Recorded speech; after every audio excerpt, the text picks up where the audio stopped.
কিন্তু আমরা সৌন্দর্যের প্রতীক বা বিউটি স্পট হিসেবে ধরে থাকি, কিন্তু আপনি কখন বুঝবেন যে এই ছোট্ট তিলটি আপনার স্বাস্থ্যের জন্য হুমকি স্বরূপ হতে পারে?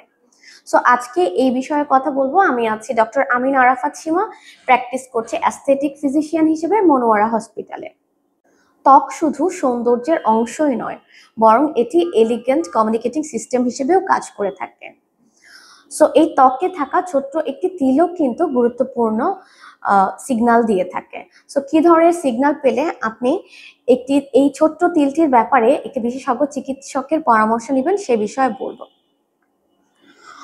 হঠাৎ করে যদি আপনার শরীরে থাকা দীর্ঘদিনের তিলটি আকার পরিবর্তন করতে থাকে, এটি যদি 6 মিলিমিটারের বেশি বড় হয়ে যায়, অথবা দ্রুত এর আকার পরিবর্তন হচ্ছে, অথবা এটি অসমান হয়ে যায়, তিল থেকে যদি রক্ত বা পানি পড়ে, অথবা অতিরিক্ত চুলকায় বা ব্যথা করে, যদি তিলের রং পরিবর্তন হতে থাকে, এটি ফ্যাকাশে অথবা বেশি কালচে বর্ণের হয়ে যায়, অথবা একটি তিলেই বর্ণের তারতম্য দেখা যায়, যদি 30 বছরের অধিক বয়সে নতুন তিল দেখা যায়, যদি আপনার ফ্যামিলিতে স্কিন ক্যান্সারের হিস্ট্রি থেকে থাকে, তাহলে সেটাও কিন্তু আপনার জন্য ঝুঁকিপূর্ণ।